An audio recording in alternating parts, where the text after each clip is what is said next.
Vale, cuando quieras.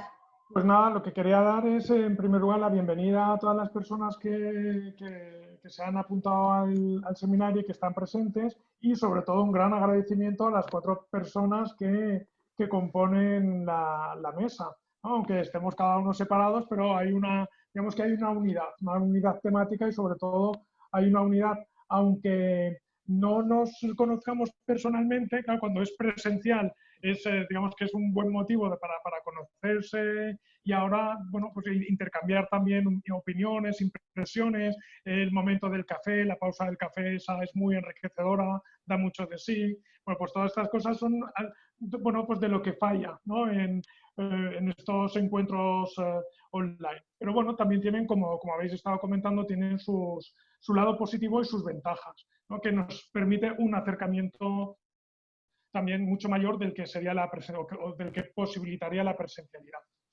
Y el agradecimiento es muy rápido. En primer lugar, a Natalia, que bueno, pues Natalia participa desde el primer año en los ciclos de los seminarios de igualdad y es como las otras coordinadoras, pero es un valor muy bueno, muy positivo por los conocimientos que tiene y luego también por su cercanía y su valía humana, ¿no? La calidad también que aporta, pues eso, por acercamiento, por facilitar las cosas y por eso, pues, por ayudar a que todo el ciclo en general pues funcione bien.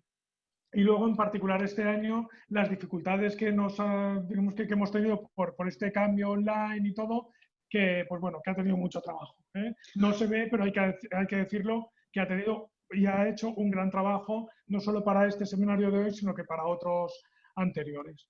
Y después, por último, muy rápidamente también agradecer y las ponentes.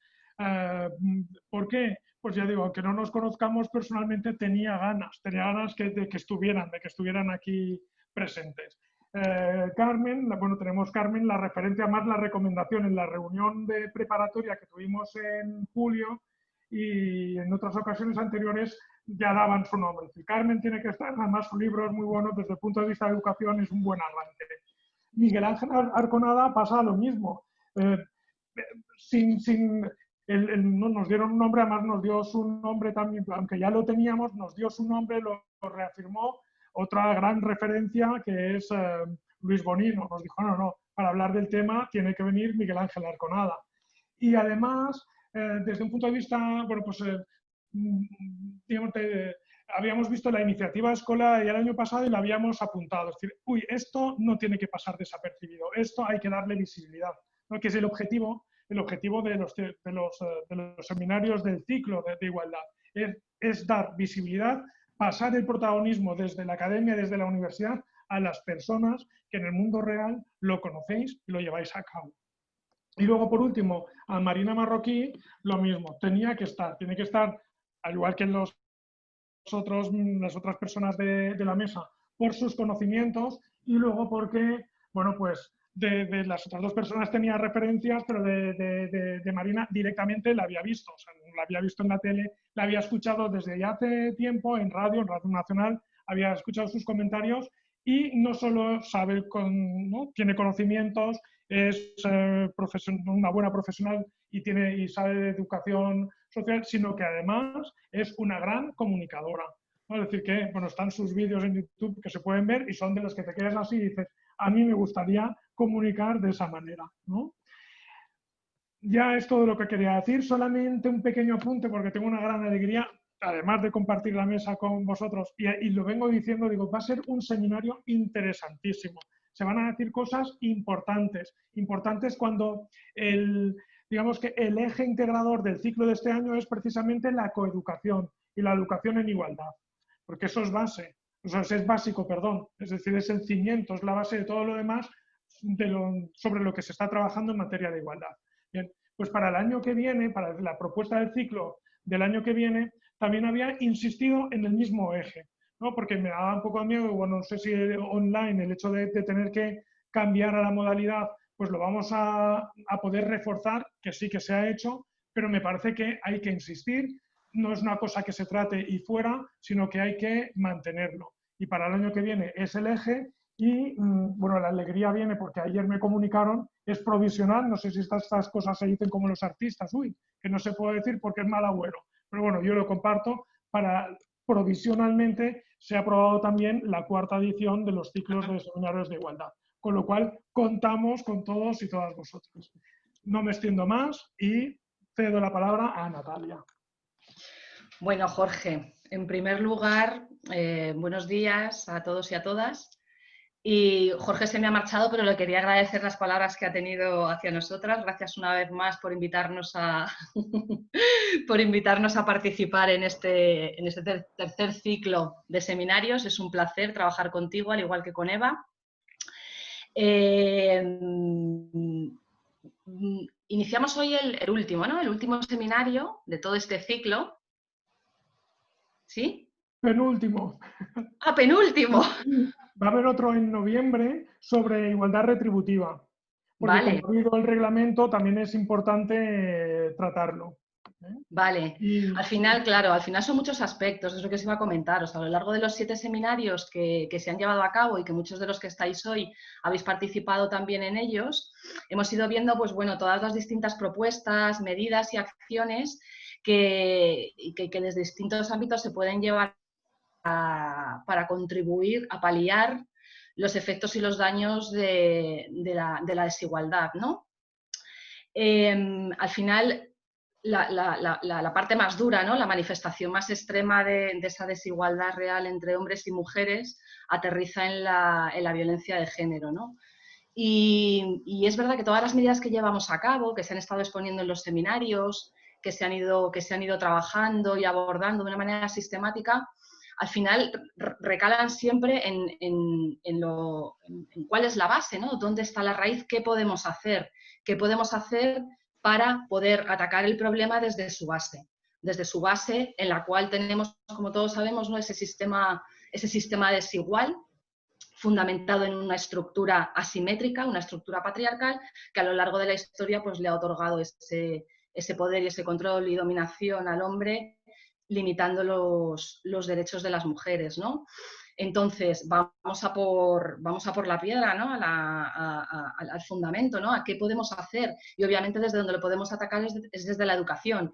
Es el último seminario, bueno, penúltimo, como decía Jorge, podía haber sido también el primero, introductorio, ¿no? Pero yo creo que es un buen momento para poder aunar todas esas ideas, toda esa investigación también y toda esa experiencia que nos van a aportar las personas ponentes de hoy, ¿no? En su experiencia en el ámbito educativo y en la investigación, de cómo podemos abordarlo y desde dónde tenemos que trabajar.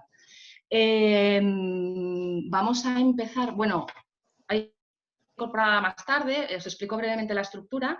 Vamos a realizar las ponencias una detrás de otra, ¿vale? Ponencias de más o menos 15-20 minutos y vamos a dejar la última media hora para que podáis intervenir con todas vuestras preguntas. Os animamos a todos a que vayáis lanzándolas, nos las vayáis proponiendo para que las podamos ir trasladando a los ponentes al final de sus ponencias.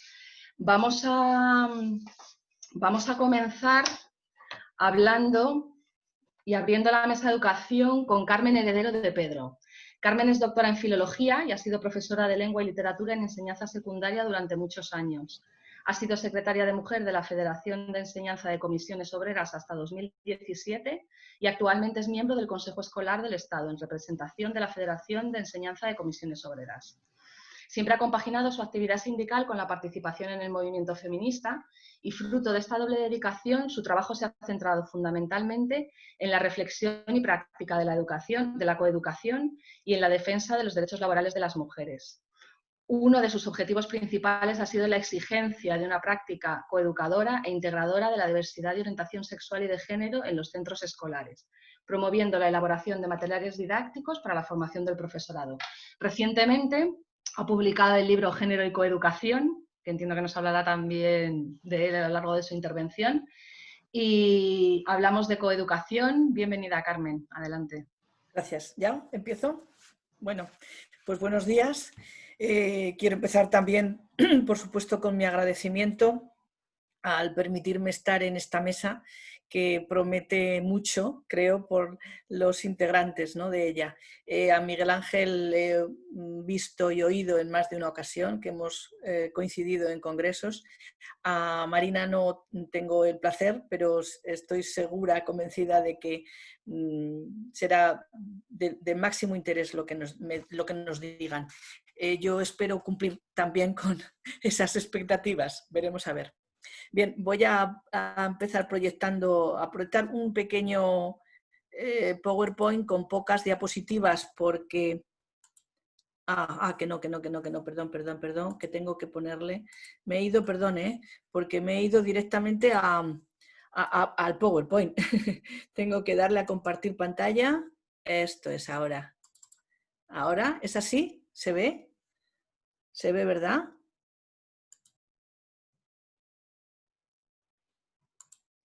Ahora, yo creo que es correcto. Si me hacéis una seña con... ¿sí? ¿Vale? Vale, pues entonces podemos empezar. Vale. Bien.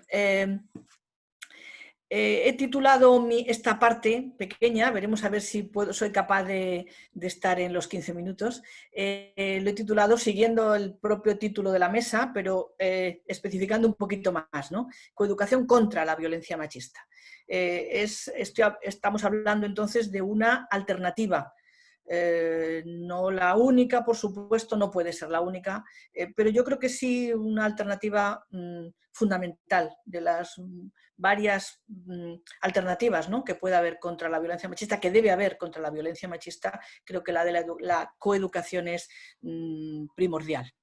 Empiezo por recordar simplemente, ¿no?, seguramente está en la cabeza de todos y todas, ¿no? No sé si se corta el gráfico por la derecha. A mí se me corta porque tengo las imágenes vuestras, a vosotros no. Estupendo. Son datos del Ministerio de Igualdad, publicados ahora, son absolutamente recientes. Ya veis que la fecha es a 13 de octubre, es decir, que tenemos el total de mujeres víctimas mortales desde el año 2003 hasta la actualidad, el año 2003, que es cuando empezamos a tener estadísticas, ¿no?, de estos hechos. Ya veis que vamos por este año, que coincide también, por otra parte, con la fecha de 13 de octubre, por 36, es que yo no veo la última cifra, pero creo que es 36, ¿verdad? A mí es que se me corta, ya digo, con las imágenes. 36 mujeres asesinadas. Esto no cabe duda que es una lacra tremenda, pero que llevamos diciendo demasiado tiempo, llevamos diciendo que esto es una lacra y que hay que acabar con ella. Desgraciadamente no acabamos, y si vemos los datos de cada año, estamos en cifras similares cada año, no desciende. Un año puede descender un poco, pero el año siguiente vuelve a subir. Bien, de todos modos, quiero añadir algo. Esto es la expresión más violenta, más cruel de un hecho que no es solamente esto. La violencia machista es cotidiana y se muestra en múltiples aspectos no tan crueles, no tan duros, no tan fuertes, pero sí muchísimos datos, muchísimos elementos de violencia que sufren muchas mujeres a lo largo de toda su vida y de todos los días de su vida. Yo creo que es, bueno, con los datos que tenemos, esto es más difícil de tener estadísticas, por supuesto, ¿no? Pero sí que parece claro que esta situación de confinamiento ha agravado esa situación de violencia, o sea que es terrible, ¿no? Bien, la violencia machista, la violencia que ejercen los hombres sobre las mujeres, que yo prefiero hablar de violencia machista más que de violencia de género, aunque bueno, no creo que sea, en fin, terrible el uso de una palabra u otra. Yo creo que violencia de género quiere decir un poco, queremos decir con violencia de género lo mismo que con violencia machista, seguramente, ¿no? Pero prefiero utilizar este calificativo de machista porque de género quizá podría darse más a entender que es de todos los hombres, todo el género masculino, ¿no? Y creo que no es así, menos mal, ¿no? Yo creo que hay muchos hombres, demasiados para lo que nos gustaría, por supuesto, pero desde luego no es algo de la generalidad de los hombres. Entonces, yo prefiero definirla como violencia machista. Insisto en que no voy a hacer mucho caballo de batalla con los nombres, porque creo que al final estamos hablando de lo mismo. Bien, no es algo congénito, está claro que los varones no nacen con este requisito, ni mucho menos, sino que es algo social, es algo aprendido, es algo que desgraciadamente nuestra sociedad, al exigir un estereotipo de masculinidad que está basado en cuanto más brutote seas, cuanto más machote seas, cuanto más viril seas, mejor, está generando pues llegar hasta esta exageración, ¿no?, del estereotipo a la violencia, el demostrar comportamientos violentos en general, no solamente contra las mujeres. Yo creo que hay una exigencia, ¿no?, a los hombres de violencia en general. Ahí tenemos unas imágenes de violencia cotidiana con la que convivimos, ¿no? Las guerras seguimos teniendo guerras, hay muchos países en estos momentos que están en guerra y soldados, y ahora también mujeres, pero en fin, fundamentalmente hombres, ¿no?, que participan de esa violencia. Pero el tema, por ejemplo, de las muertes de tráfico, ese tema de la velocidad, ¿no?, el demostrar, sobre todo en el caso de los chicos, ¿no?, y todavía seguimos viendo vídeos que los jóvenes ponen, algunos jóvenes ponen en las redes sociales de, o sea, pasarse de velocidad, yo qué sé, ir a 200 y pico por hora en una limitación de 60, cosas por el estilo, lo último, ¿no?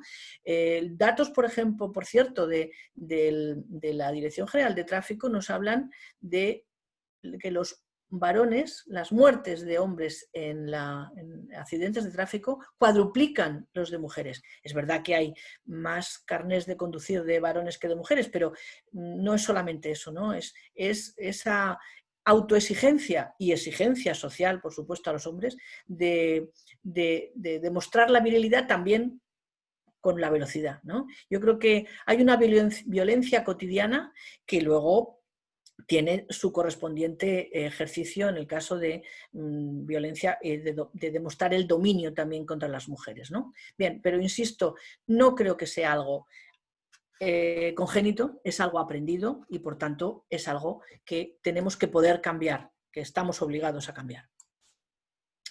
Algunas reflexiones antes de entrar ya con lo que considero, lo que entiendo por coeducación, ¿no? Por un lado, la ley integral contra la violencia machista, contra la violencia hacia las mujeres, sabéis que se aprobó perdón, en 2004, llevamos 16 años, va a ser, ¿no?, ahora en diciembre, de ley integral. Bien, pues no se ha desarrollado en absoluto en lo que tenía de más importancia, de más interés esa ley, que era precisamente el calificativo de integral. Si esa ley tenía algo, desde mi punto de vista, importantísimo, era la intención de tratar en los temas de violencia contra las mujeres desde todos los ámbitos sociales. Y por eso de ahí la denominación de integral. Hay en la ley un apartado dedicado a la educación, a medidas en relación con la educación, a medidas en relación con la sanidad, con los juzgados, con la policía, en fin, todos los ámbitos sociales, ¿no? Desgraciadamente se ha desarrollado de esa ley solo lo penal. Eso sí está desarrollado. Desde luego, la parte que yo tengo evidentemente más estudiada, trabajada y reflexionada, ¿no?, que es la de educación, está por desarrollarse. Ni en todos los centros educativos hay un consejo escolar del centro que tenga una persona dedicada a coeducación o a tratar de poner medidas a favor de la igualdad de los sexos, ni lo hay en todos, ni la inspección educativa hace una revisión de esos aspectos en los centros. En fin, las diferentes medidas que contiene esta ley en relación con la educación están por desarrollar. Hay otro problema. Esto no tiene que ver con la ley, pero yo creo que sí tiene que ver con un debate social, ¿no?, que me parece que a veces es problemático, y es la excesiva a veces exigencia de más penas y más penas y más penas, ¿no? Yo creo que la violencia machista, seguramente ninguna otra violencia tampoco, no se corrige con más y más cárcel. Yo creo que eso está más que demostrado. Podemos además correr el riesgo de crear una sociedad absolutamente pensada en el castigo, ¿no?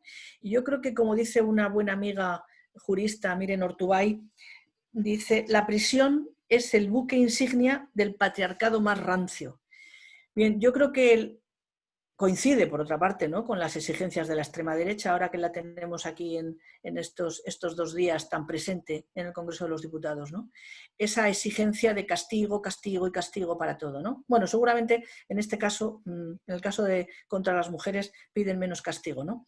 En fin, yo creo que desde el feminismo queremos una sociedad que no esté basada en los castigos, ni muchísimo menos. Y no estoy diciendo, por supuesto, que no haya que castigar los delitos y la violencia contra las mujeres, faltaría más, ¿no? Pero la exageración del castigo no creo que sea bueno para nadie. Desde luego para las mujeres víctimas tampoco. Y desde luego para una sociedad como la que desde el feminismo podemos querer, que es una sociedad igualitaria, insisto, en que los buenos tratos se desarrollen en lugar de los castigos, desde luego no tiene nada que ver con esto, ¿no? Frente a esto, creo que es necesario, eso sí que debería hacerlo la ley, mucho más de lo que lo hace esta ley integral y desde luego las políticas públicas en general, ¿no? La necesidad de empoderar a las mujeres. Eso sí que es una exigencia que me parece fundamental para las mujeres. Ayudarles primero para no caer en ámbitos, en ambientes, ¿no?, de violencia, de maltrato, ¿no? Y luego para salir de ese círculo, porque en muchas ocasiones considerar a las mujeres víctimas de violencia de género, estar permanentemente hablando de lo víctima que soy, desde luego no ayuda a salir a esas mujeres de ese círculo, sino al contrario. Es decir, que por ahí, digo, estas consideraciones iniciales me parece, bueno, quiero ponerlas sobre el tapete, ¿no? Y ya entrando en el ámbito educativo, en esta línea de pensamiento que estoy trasladando, ¿no?, parece lógico pensar entonces que para mí el ámbito educativo es fundamental. Es educar en los buenos tratos, no educar con los castigos, no educar contra, sino por los buenos tratos.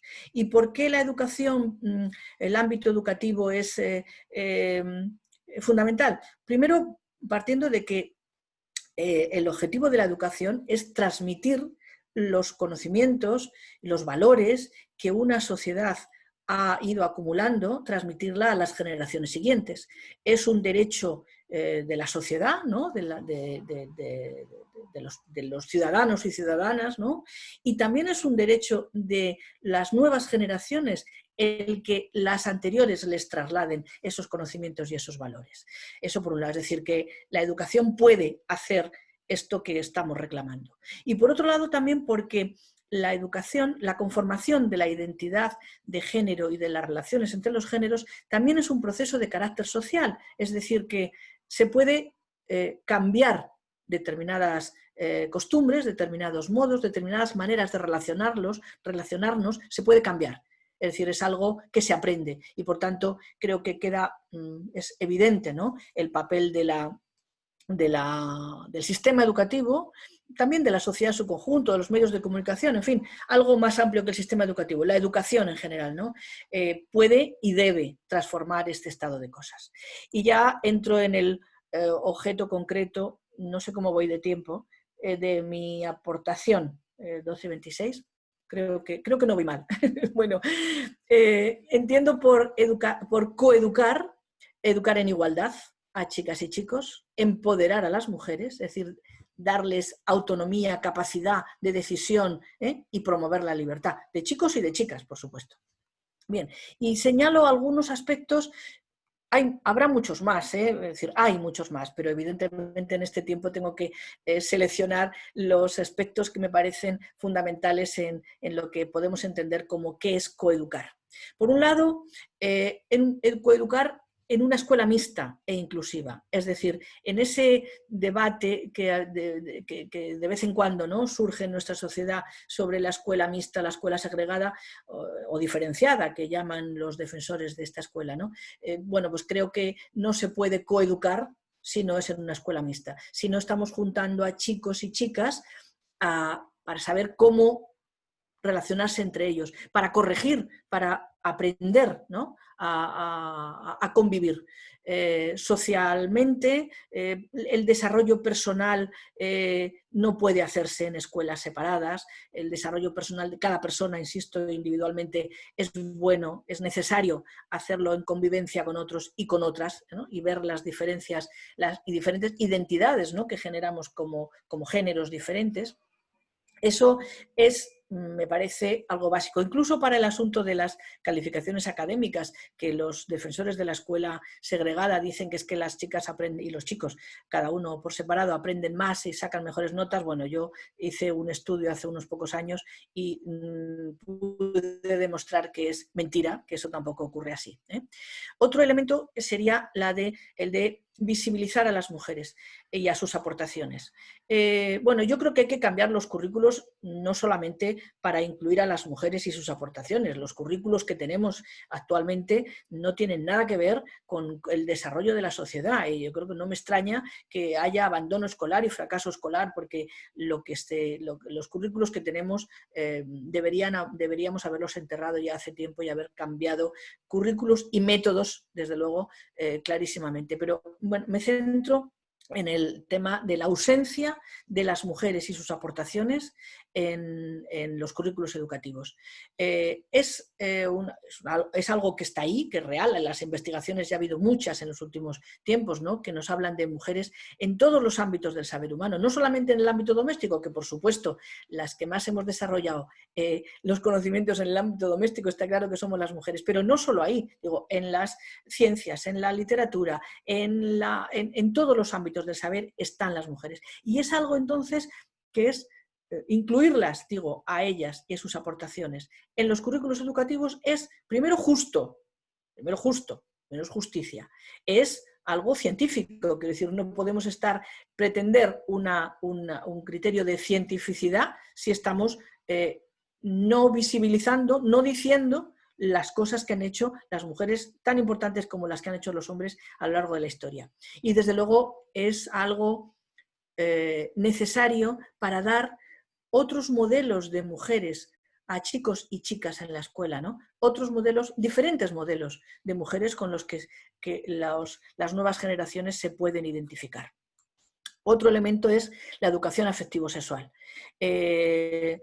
Desgraciadamente tenemos que arreglárnosla, hemos tenido que arreglar, la mayor parte, seguramente aquí puede haber excepciones, ¿no? Creo que la mayor parte de los españolitos y españolitas que estamos aquí hemos tenido que arreglárnosla por nosotros mismos en lo que se refiere a la educación afectivo-sexual, porque desde luego el sistema educativo no ha hecho nada por ello, ¿no? Y desde luego creo que en determinados niveles educativos, tan importante como los conocimientos que podemos llamar académicos, es la educación afectivo-sexual, el saber relacionarnos con las personas, con las de un sexo y con las del mismo sexo, da igual. Y el desarrollo de los afectos, cómo trabajar, ¿no?, cómo desarrollar esa afectividad y esa sexualidad que todos tenemos. Y desde luego si nos centramos ya en la sexualidad, las noticias que nos llegan en los últimos tiempos es de que ya los chicos y chicas a partir de los 9 años entran en Internet buscando pornografía. Y si la manera de aprender educación sexual es a través de una pornografía terrible, ¿no?, en la mayor parte de los casos, pues creo que la escuela no está haciendo nada contra ello y es muy problemático, muy problemático. Otra cuestión es el lenguaje. No me voy a detener mucho. Si hablamos de visibilizar a las mujeres en los currículos educativos, a sus aportaciones, pues hay que empezar por visibilizarlas con el lenguaje. Aquí no está la polémica famosa del doblete. Bueno, yo creo que hay muchos otros ámbitos del lenguaje en los que visibilizar a las mujeres y visibilizarlas no de manera peyorativa. Hay muchos aspectos, muchos elementos y, en fin, yo creo que la por lo menos empezar por la reflexión sobre el lenguaje que utilizamos para intentar cambiarlo y que no denigre a las mujeres y que sea igualitario y que las nombre y que las visibilice, creo que es elemental y necesario, ¿no? Otra cuestión es la orientación académica y profesional sin estereotipos. No solamente es el papel de orientadores y orientadoras, la profesión esta, ¿no? Es que es desde el principio la orientación académica y profesional se está haciendo en el sistema educativo desde que el crío o la cría entra en la escuela. Luego todavía más sobre todo en el cuarto de la ESO, ¿no? Que es cuando los chicos y chicas tienen que empezar a hacer una cierta optatividad, o bien a la FP, o bien al bachillerato, qué FP, en fin. Pero desde el principio, insisto, el papel del profesorado en la orientación académica y profesional es importantísimo. Y no podemos seguir dirigiendo a chicos hacia determinadas profesiones y a chicas hacia otras determinadas profesiones. Y desgraciadamente sigue siendo así. Un solo dato. El ciclo formativo de informática de grado medio solo hay un 10% de chicas. Claro que la informática se aprende no solamente en ciclos formativos de FP, se aprende también en otros sitios, pero yo creo que es muy significativo. En la imagen personal hay una gran mayoría de chicas y pocos chicos, en fin. Hoy, actualmente, datos actuales de la composición de los ciclos formativos, por ejemplo, o de las carreras universitarias, me da igual, ¿no? Siguen diciéndonos que hay profesiones, estudios masculinos y profesiones, estudios femeninos. Y yo creo que eso hay que romperlo, ¿no? Hay que romperlo y el sistema educativo tiene que hacer esfuerzos por romper eso y por dirigir a cada persona para lo que más apta sea o para lo que más intereses tenga, al margen, por supuesto, de su sexo. Una orientación igualitaria. He cogido una foto de estos que llamamos patios cooperativos, ¿no? Porque me parece muy significativa. Evidentemente no quiero quedarme solo en los patios, estoy hablando de organización igualitaria en todo el centro, no solamente el profesor o profesora en su aula. Es el centro en su conjunto el que tiene que tener una organización igualitaria, desde el equipo directivo hasta el reglamento de régimen interno, hasta los patios, por ejemplo, porque también se educa en el recreo, está claro, ¿no? Y claro, si tenemos en cuenta que todavía hoy la mayoría de los patios de los centros escolares están dominados por una gran pista para jugar al fútbol y que quienes juegan al fútbol son los chicos, pues eso no puede ser. Eso está claro que no puede ser. Hay que cambiar eso. Hay más deportes que el fútbol, por un lado. Hay muchos más juegos que no se basan en la competitividad, por otro lado, y hay muchos más juegos que pueden compartir, que comparten, de hecho, chicos y chicas, y que la escuela tiene que reforzar. Pero insisto que es el equipo directivo, el personal docente, pero también el personal no docente, es decir, que el conjunto del centro educa y tiene que plantearse entonces la coeducación, es decir, una educación igualitaria. Todo esto no se hace sin formación del profesorado y desgraciadamente hay que volver a decir que falla la formación del profesorado. Ahí he puesto unas imágenes de congresos o de jornadas que se organizan, y muchas, ¿no? Para formar al profesorado en coeducación. Bueno, creo que esto está llegando a una parte del profesorado, seguramente a la parte que ya está sensibilizada, ¿no? Y que se apunta voluntariamente a ello. Pero todos los chicos y chicas de nuestro país deben tener el derecho a ser formados igualitariamente, y no solamente aquellos chicos y chicas que tienen la suerte de tener un profesorado ya sensibilizado. Es decir, que el esfuerzo por la formación inicial y permanente del profesorado tiene que ser mucho mayor y desde luego tiene que ser obligatorio, ¿no? Que las administraciones educativas lo consigan, ¿no? Que formar a todo el profesorado. Y acabo con la reclamación a las administraciones educativas de unas políticas educativas coherentes y consecuentes, porque las leyes, la ley orgánica que rige el sistema educativo, la máxima ley educativa, habla de que de principio de que la coeducación, perdón, no habla de coeducación exactamente, la educación igualitaria, la educación para la igualdad, es un principio y un fin del sistema educativo. Y si eso lo dice en el artículo 1 y 2 la LOMCE en este momento, la LOE, perdón, pues luego hay que poner medidas para llevarlo a cabo, porque si no, no se puede cumplir. Entonces, acabo precisamente con esta reclamación de coherencia a las administraciones educativas, porque desde luego las medidas que implantan en muchas ocasiones, desgraciadamente, no tienen mucho que ver con los principios que se defienden. Venga, gracias.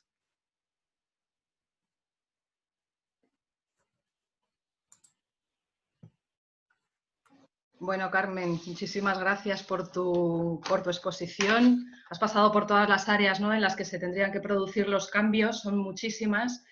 Y yo me quedaría con una idea muy importante, y es la necesidad de la aplicación de la perspectiva de género. O sea, para que todo eso se pueda aplicar, todos, hablabas de profesorado, de equipos directivos, y para que puedan realmente aplicar todas esas medidas y realizar esos cambios es fundamental que tengan interiorizado una perspectiva de género, y eso también lo tienen que aprender.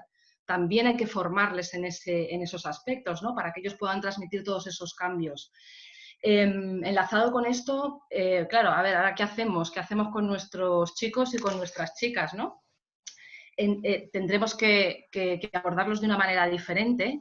En ese campo a mí me parece fundamental la aportación que Miguel Ángel Arconada hace en el campo de las nuevas masculinidades, fundamental para que se pueda producir una transformación real en esa forma de ser hombre, ¿no?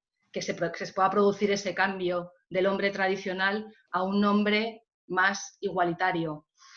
No me voy a enrollar para que puedas empezar cuanto antes posible, Miguel Ángel. Como os decía, para hablar de esta transformación de modelo de ser hombre, contamos con la presencia de Miguel Ángel Arconada. Miguel Ángel es licenciado en Filología Hispánica y profesor de literatura Jorge Manrique de Palencia, donde además es coordinador del Bachillerato Internacional. Es profesor del máster de la UNED Los malos tratos y la violencia de género, una visión multidisciplinar. Algo espectacular que tiene, bueno, es el premio, ha sido premio UNESCO 2019 de Educación de los Niños y de las Niñas, perdón, de las niñas y mujeres, y premio conmemoración 25 de noviembre del Ministerio de Presidencia, Relaciones con las Cortes e Igualdad del Gobierno en el año 2019 por el programa del que fue coautor, asesor técnico y formador. Ha desarrollado numerosos proyectos de prevención educativa en la violencia de género, fundador del Grupo de Hombres por la Igualdad Codo a Codo y autor de numerosos cursos y publicaciones en los que plantea la necesidad de que los hombres se impliquen en la erradicación de la desigualdad de género, en la construcción de nuevas identidades masculinas más justas, solidarias, cómplices y humanas, y en desarrollar un camino propio para erradicar el machismo y fomentar el crecimiento personal y social en igualdad. Bienvenido, Miguel Ángel, adelante. Muy buenos días, un placer, y en primer lugar muchas gracias por la invitación y un placer pues compartir de nuevo mesa y reflexiones con Mari Carmen y con Marina. Entiendo que mi aportación en este poco tiempo que tenemos tiene que ser perfilar algunas cuestiones concretas sobre cómo abordar la coeducación con chicos y para los chicos. Y en ese sentido pues me voy a apoyar en un material también previsto para que podamos ilustrarlo de alguna manera. Voy a tener que ir bastante rápido, pero creo que debo intentar ser claro en el tiempo que tenemos determinado. En primer lugar, se ha echado de menos que en la coeducación hayan querido participar los alumnos y los profesores, porque siempre han tenido la oportunidad, pero no han querido incorporarse, lo han visto como algo ajeno, algo que tenía que ver con el tema de las mujeres, los problemas de las mujeres y los problemas de las alumnas. Incluso de una manera muy paternalista y condescendiente, en algunos casos, incluso muy bien, seguid trabajando en lo vuestro para que lo solucionéis y estéis mejor. Sin embargo, yo creo que estamos en el momento en que tenemos que trabajar también con los alumnos porque queremos potenciar que se vaya produciendo un cambio masculino hacia la igualdad que ni está ni se le espera. Estamos todavía en cambios muy periféricos y me parece que tenemos que implementar medidas muy concretas para favorecer el trabajo con los alumnos. Quiero en ese sentido polemizar con algunos enfoques de la coeducación y poner algunos elementos fundamentales de lo que creo que tiene que ser el tratamiento al respecto. Como tengo poco tiempo, me voy a permitir empezar por donde suelo acabar, con un cuento que utilizo de ejemplo para que veamos dónde me gustaría que al menos llegásemos. Es un cuento traído de un material generado ya hace una década, más de una década, en el Principado de Asturias, en el material Ni ogros ni princesas. Y este cuento me permito leerlo. Dice, estaba la princesa leyendo un libro en el jardín de palacio cuando llegó un príncipe de un lejano país atraído por las noticias de su sabiduría y quiso verla. La princesa curiosa aceptó y le invitó a tomar una limonada porque hacía mucho calor. Él, nada más verla, impresionado por su belleza, cayó a sus pies y le propuso matrimonio. La princesa, asombrada, lo miró fijamente diciéndole, perdone caballero, usted y yo no nos conocemos de nada, así que no sé cómo se atreve a pedirme que me case con usted. ¿Acaso sé yo si tiene buen carácter, si es simpático, si le gusta la música o si sabe cocinar perdices? Me ha preguntado si yo tengo un amor, si me gustan los hombres o si tengo interés en casarme. La princesa cogió de nuevo el libro y siguió leyendo, y el príncipe cabizbajo se dio media vuelta y se marchó pensando que se había equivocado de cuento. El resumen de los 12 minutos que me quedan me gustaría que fuese ese, el que logremos que los alumnos que tenemos en las aulas al menos acaben como este príncipe, dándose cuenta de que tienen que repensarse, de que están en un tiempo y en un espacio en el que se han movido determinados parámetros de relación y en el que sus compañeras ya han evolucionado mucho más que ellos. Estamos en ese sentido constatando una gran evolución de las alumnas, un rejuvenecimiento de los feminismos en nuestras aulas y todavía una presencia minoritaria de los chicos que principalmente están entre despistados y enfurruñados como mucho en este momento. Las chicas yo creo que ya tienen asumido que no tienen que solucionar la vida a los hombres y que cada vez ellas tienen más claramente que solucionar su propio proyecto vital. Aunque Marina estoy seguro que trabajará luego mucho más este campo, al menos esta idea fundamental. No tienes que cambiar a un novio violento, solo hay una forma de cambiarlo, que es cambiar de novio. No es vuestra tarea el redimir, el reeducar a los hombres machistas que tenemos al respecto. Y los hombres en este caso lo que estamos es claramente en la resistencia globalmente al respecto. Me parece que los hombres están poniéndole palos a las ruedas del compromiso social con la igualdad. Y me parece que tenemos que en ese sentido saber que lo que nos encontramos socialmente también nos lo vamos a encontrar en las aulas. Las aulas están llenas de lo que la sociedad ya es. A mí la realidad me entra en dosis de 28-30 todos los días en clase a las 8:20. Y esa resistencia adulta, esa resistencia social masculina, la tenemos ya en las aulas. Tenemos incluso la impugnación a la coeducación, algunas medidas de igualdad y algunos varios que por fin hemos logrado que se incorporen. Y también tenemos que establecer que a lo mejor hemos distorsionado a veces el mensaje. Yo, por ejemplo, creo que hay que trabajar obligatoriamente con los chicos, pero no podemos ver en un chico un premaltratador en potencia. Tenemos que ver en un chico un sujeto coeducable que tiene que definir cuál es la función de la igualdad en su vida y en su relación con las demás personas.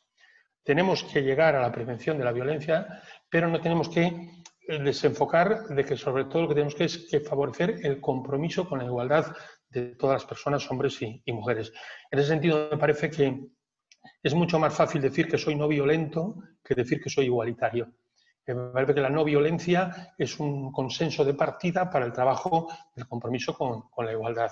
Para llegar ahí, globalmente, sabemos que hay muchos palos que tocar y que uno de ellos es el palo coeducador. Es decir, los hombres van a cambiar cuando realicen una revolución interior de planteamiento, repensamiento de su propia identidad, cuando sean educados en igualdad, cuando se incorporen nuevos referentes de masculinidades que a mí no me gusta llamar nuevas, sino igualitarias, que son cosas diferentes, y cuando haya políticas sociales, es decir, negociaciones privadas y políticas públicas.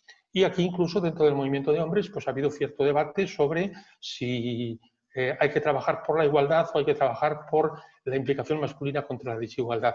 Sin entrar mucho en debate al respecto, sí que me gustaría tomar una precaución, porque si ha pasado en la sociedad nos puede pasar en las aulas, y es que el escaso cambio masculino que estemos propiciando sea limitado y en beneficio propio, no en beneficio de la igualdad, sino en beneficio del crecimiento personal de los hombres. A mí me gusta trabajar mucho con la imagen de Narciso, que se enamoraba de sí mismo y que solamente estaba planteando sus propias necesidades, y que la historia mitológica completa dice que además estaba pasando completamente de una ninfa que se llamaba Eco, con la que nunca quiso de ninguna manera estar implicado. Tomo unas palabras de Susana Covas, que es una experta, una mujer que ha hecho varios estudios sobre lo limitado que es el cambio masculino, incluso en los hombres presuntamente igualitarios, y me parece que establece 3 categorías magníficas. Cómo de alguna manera es posible que ciertos hombres que se llaman igualitarios estén incorporando valores femeninos, pero solamente en beneficio propio, que sumemos nuevos derechos, pero sin ceder ningún privilegio, y que, como denuncia Susana Cobas, ganemos espacios pero no nos retiremos de ninguno. Es decir, podemos utilizar en beneficio propio y no en beneficio de una sociedad igualitaria lo poco que se ha hecho en sociedad y lo poco que estamos haciendo en las aulas. Me parece que en ese sentido tenemos que plantear muy claramente cuál es el objetivo de los chicos en su planteamiento individual íntimo, en su planteamiento ético y en su planteamiento relacional y político. En ese sentido, nos gusta trabajar con la idea de que cualquier tipo de relación que vayan a establecer va a tener que ser a partir de un pacto entre iguales y un pacto con condiciones. Los hombres no nos implicamos en relaciones afectivas con condiciones. Somos más hábiles en aprovecharnos del cariño incondicional de las hijas y de los hijos que de admitir condiciones en una relación de iguales. Bueno, pues el hecho de que en toda relación vamos a tener que respetar unos pactos explícitos que se nos van a pedir, se nos van a exigir en igualdad, y que siempre vamos a tener que respetar una parte de la identidad no compartida de la otra persona, me parece que es superar la idea del amor romántico y trabajar en el concepto importante de la corresponsabilidad integral.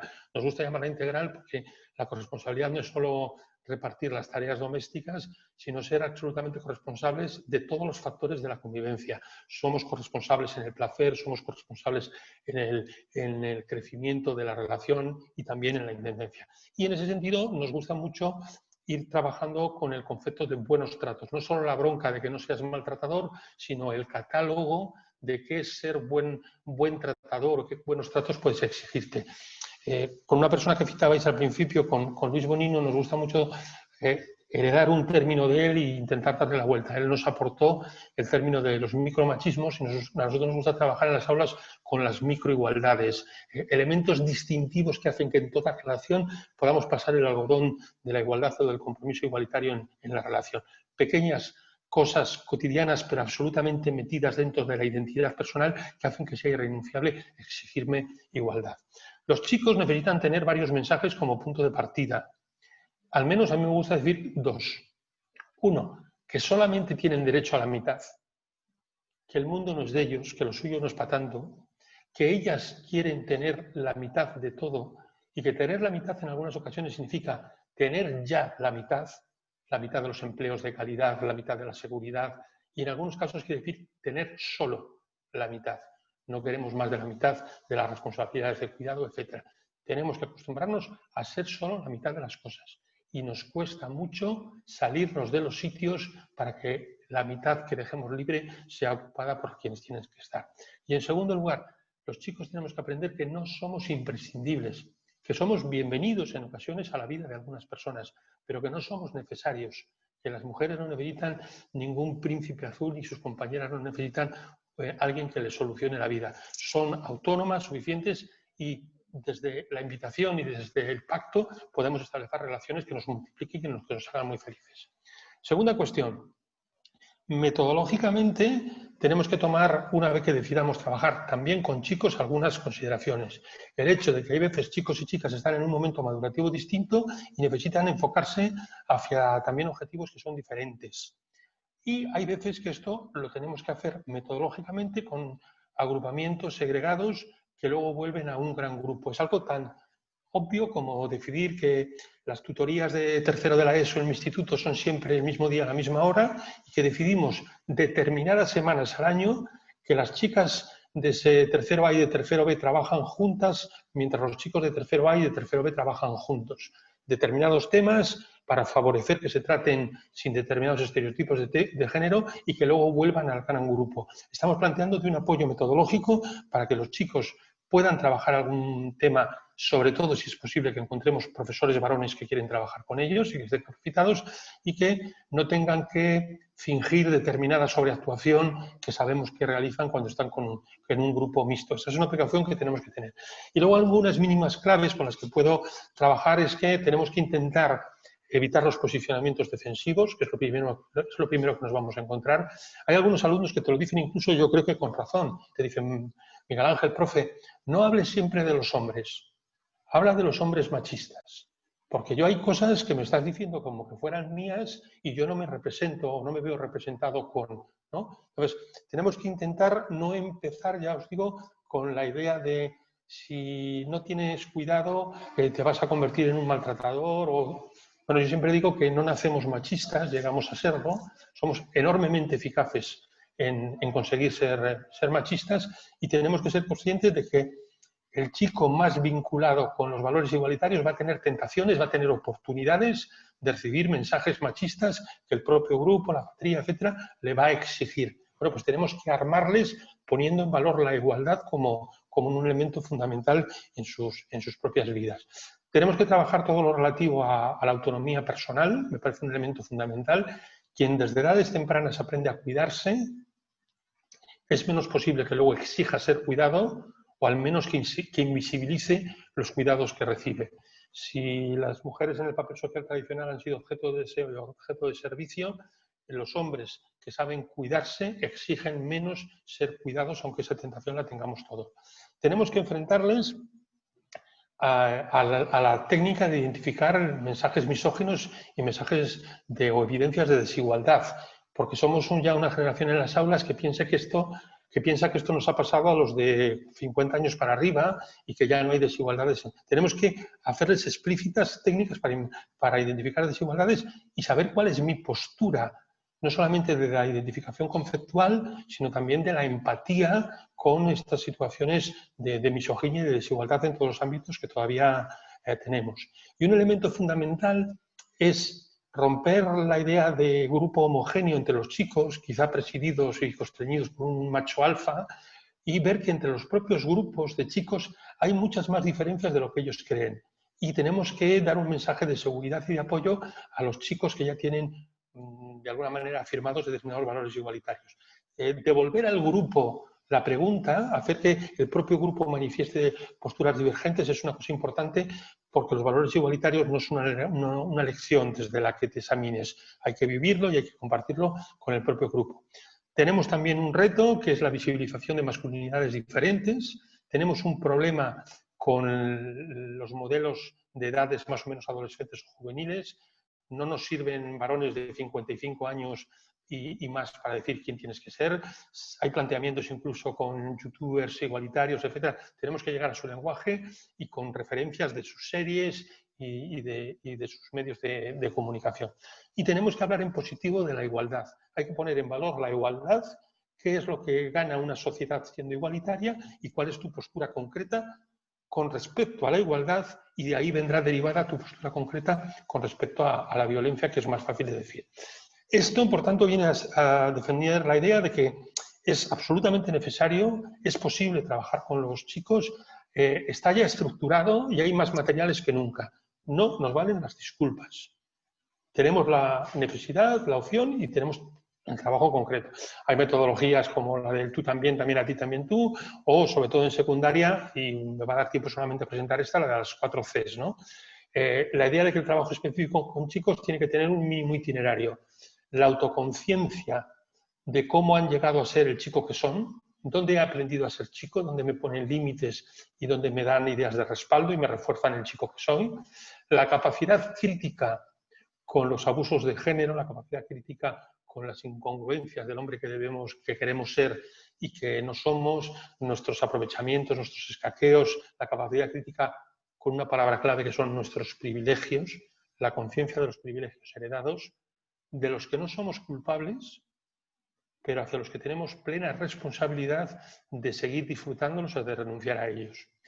La C, de conocer una amplia gama de varones distintos que se comportan ante la paternidad, ante las relaciones afectivo-sexuales, hacia el mundo del trabajo y hacia muchas otras cosas de una manera igualitaria, saber que siempre ha habido hombres disidentes y poner en valor lo que puede haber de relevante en el entorno de movimientos igualitarios, y después tiene que haber un punto de proyecto personal de cambio, de compromiso, de saber qué es lo que puedo cambiar al respecto. Todo esto, digamos que está, ya os digo, estructurado y hay bibliografía al respecto, y simplemente queremos ver un poco ese itinerario para que no entremos desde la bronca, desde la de culpabilidad con respecto a la violencia, sino de una evolución sobre todo de la autoconciencia de género. ¿Qué riesgos tiene ser hombre, pero también qué beneficios, qué privilegios tiene y cómo te manifiestas con respecto a ellos? Me parece que en ese sentido simplemente un mensaje positivo, un mensaje de que es posible cambiar. Trabajando un poco una idea muy clara, que es esa denuncia de que los chicos es posible que ganen siendo más igualitarios, pero ser igualitarios también es limpiar a medias la taza del váter.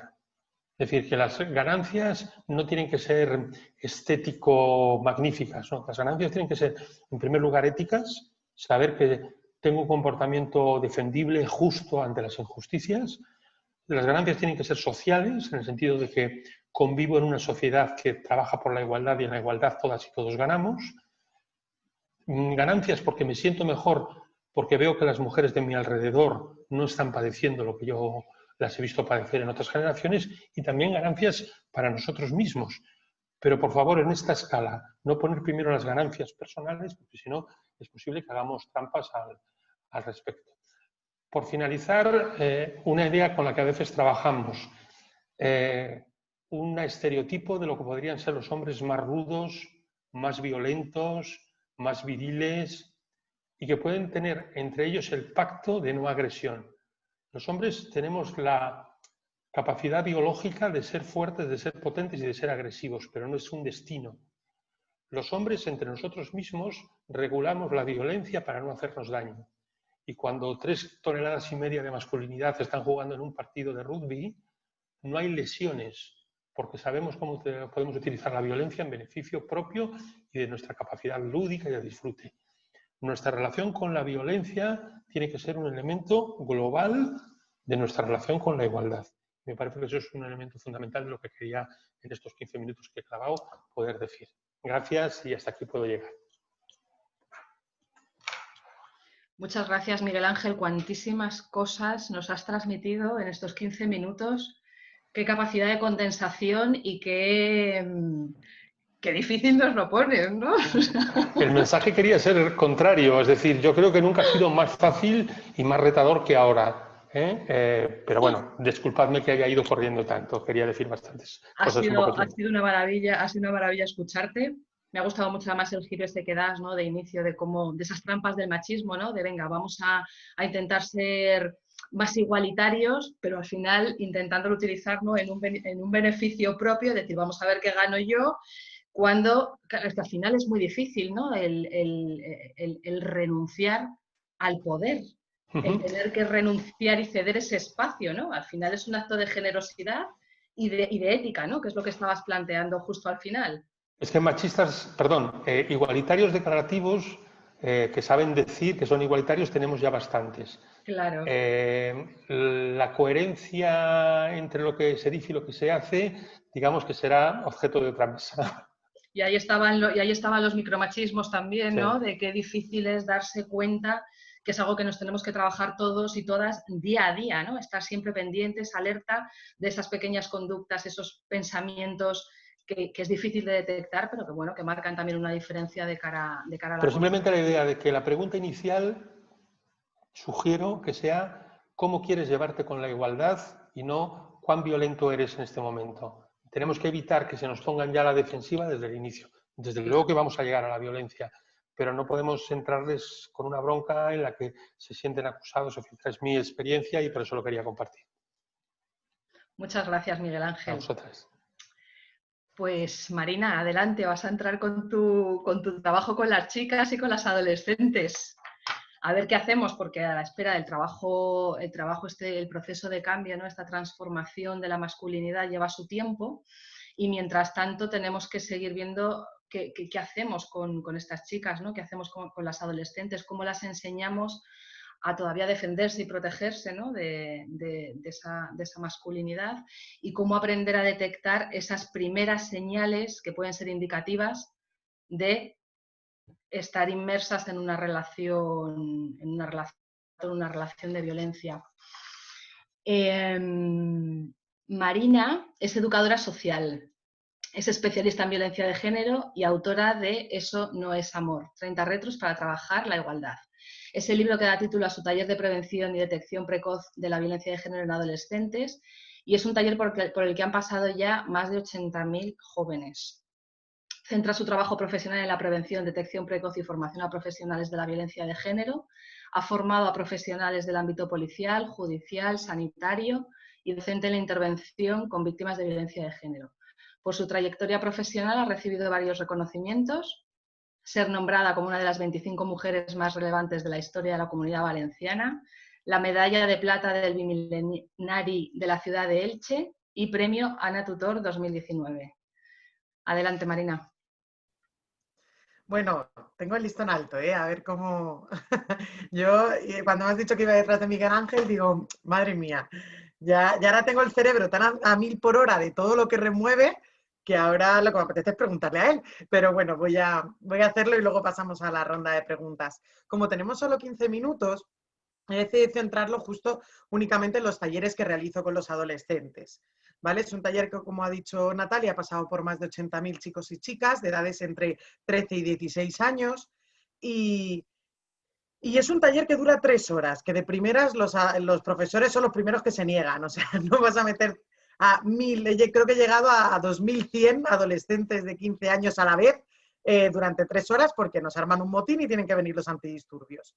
Por ahora nadie ni siquiera mira en el móvil y creo que voy a intentar descifrar varias claves que utilizo y luego, sobre todo, lo que acabo descubriendo, lo que acabo viendo del taller. El taller es un recorrido de la sociedad que nos educa, porque para conseguir una igualdad real, nunca vamos a conseguir una igualdad real mientras sigamos educando a chicos y chicas de manera diferente. Y creo que el machismo hace 2 cosas impresionantemente bien. Primero, y yo creo que lo ha comentado Carmen, de estos defensores de la escuela diferenciada, que es parte de esa estrategia machista, educar a chicos y chicas tan diferentes que no se conozcan entre sí, que no conozcan sus personalidades, simplemente se nutran del estereotipo machista que le han dicho tanto de chicos como de chicas. Entonces, en mi taller no es un taller para chicas, es un taller que yo de las cosas de las que más orgullosa me siento es cómo funcionan chicos, cómo les hace reflexionar y recapacitar.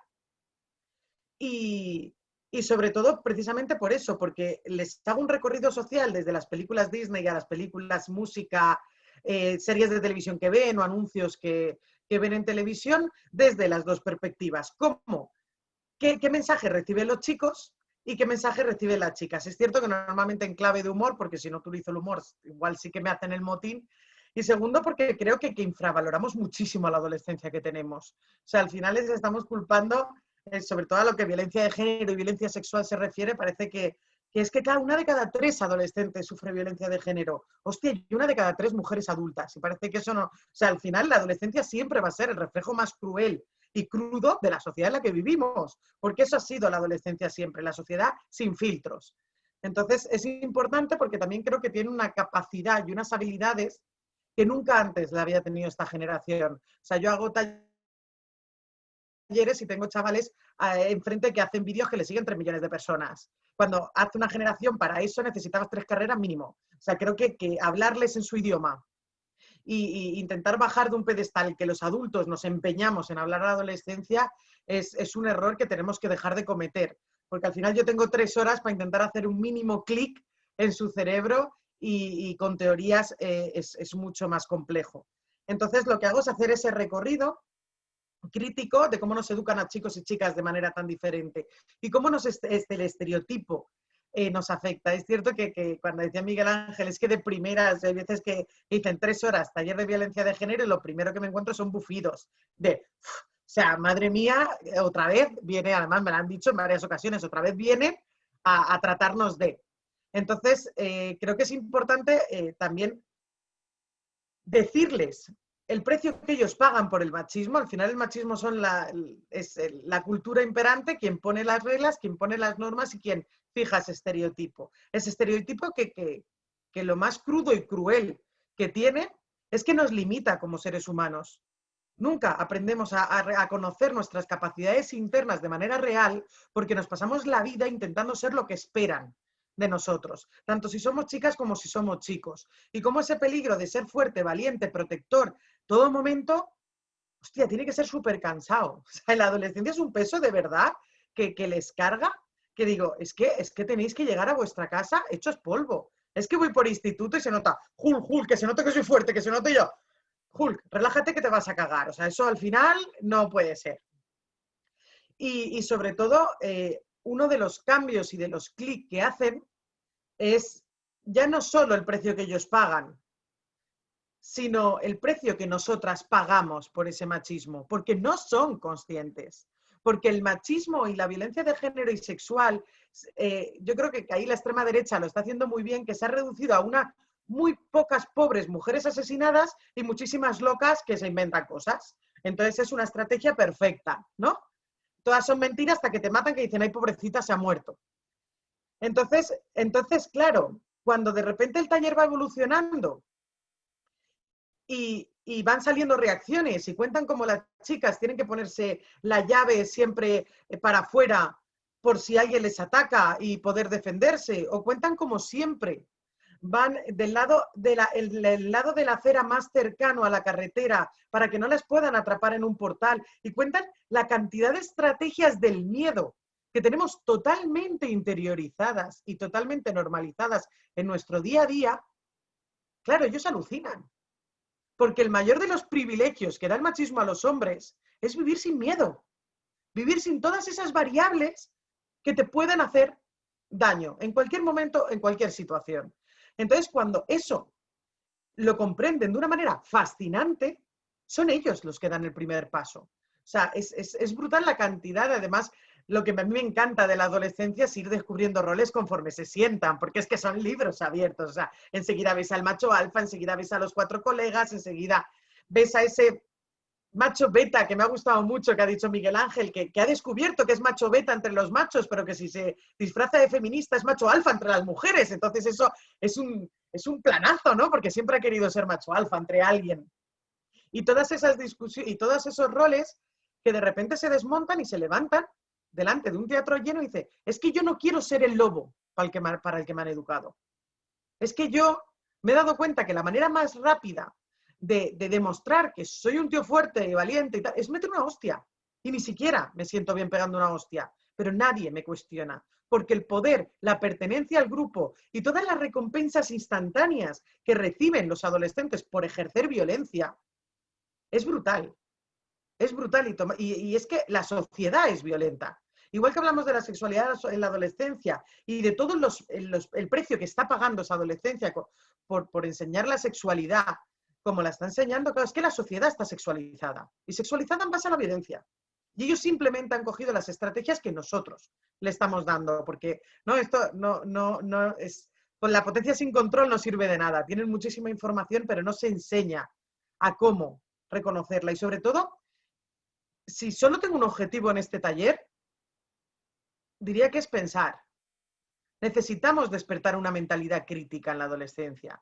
Y entiendo que el sistema educativo está muy lejos de ese principio, de despertar una mentalidad crítica. Primero porque creo que 25 personas que piensan de manera autónoma durante 8 horas tiene que ser un jaleo brutal en un aula. O sea, no te da para... Pero necesitamos ese pensamiento crítico que se cuestione todo eso. Y eso es lo que hago en Clave de Humor. Por ejemplo, sigue siendo alucinante que hace 7 años de la película y cada vez que pongo A 3 metros sobre el cielo con Mario Casas, se escucha un ¡ah! Brutal, no los podéis imaginar, o sea, es alucinante.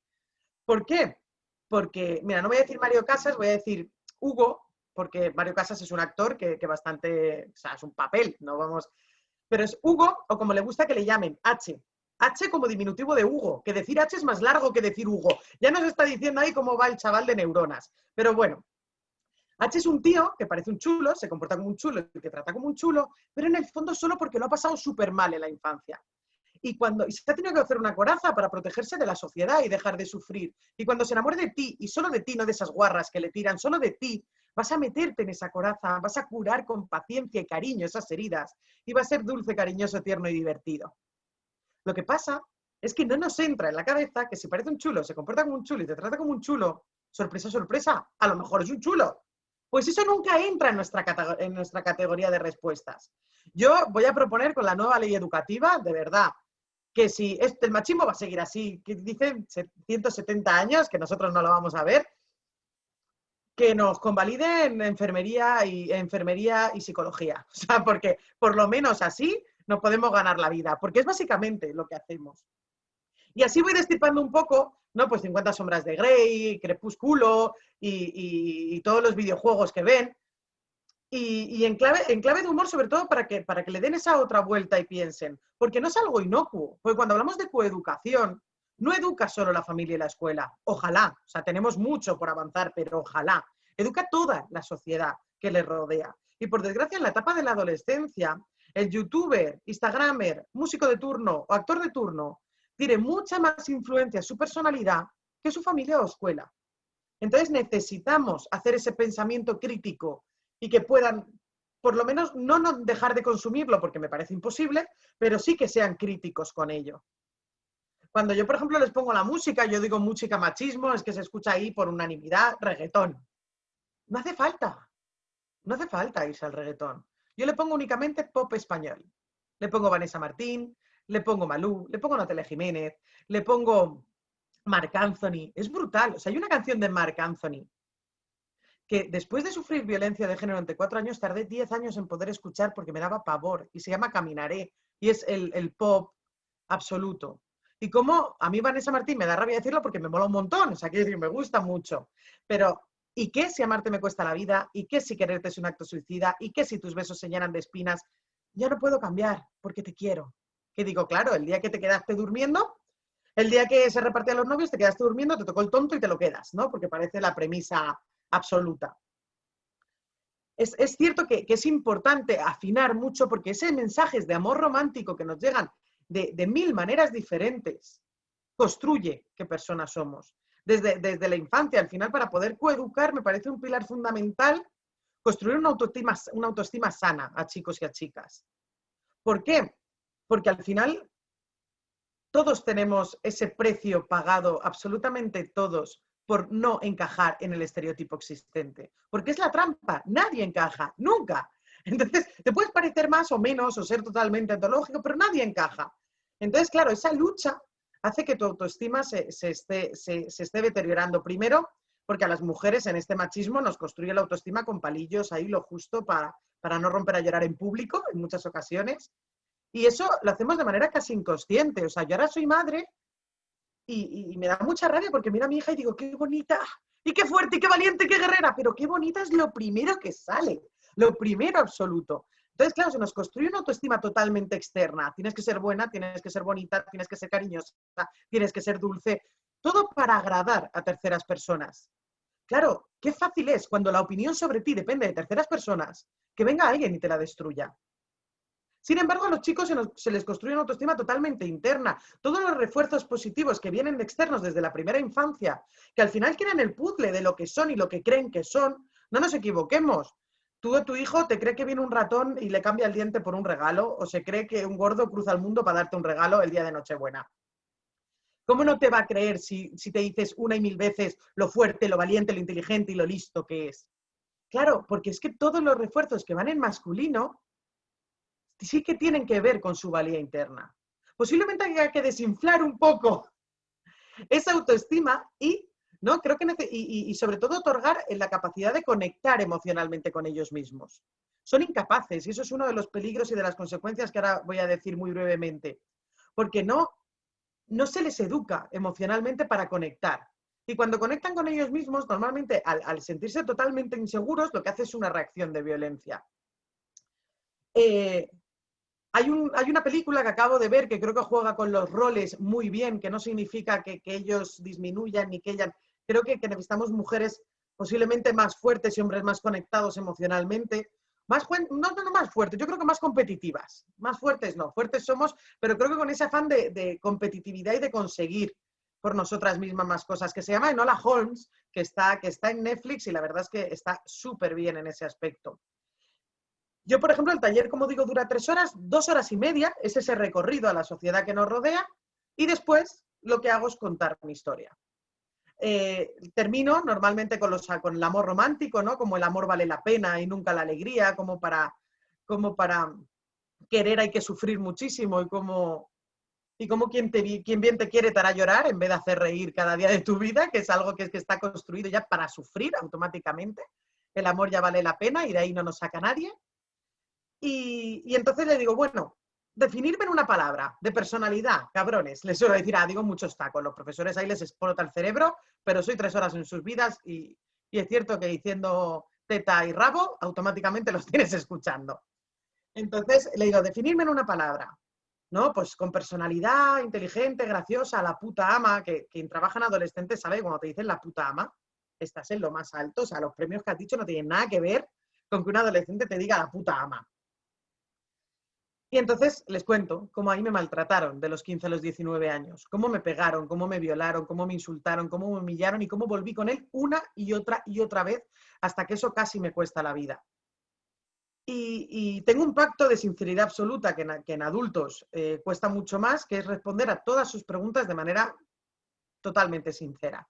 Porque yo creo que eso es el taller y eso es el poco éxito o mucho que puede tener está en esa la clave. Entonces, los adolescentes me preguntan sin filtro, ¿y cómo te violó? ¿Y cómo te quemó? ¿Y cómo te hizo? Y de repente empiezan a salir preguntas a, ¿cómo te puede violar si era tu novio? Que si algo está... Yo nunca me he ido de un aula, nunca, sin que un adolescente me diga que está sufriendo lo mismo que yo sufrí. Jamás. Este taller tiene una tasa de detección in situ en el momento de un 8%.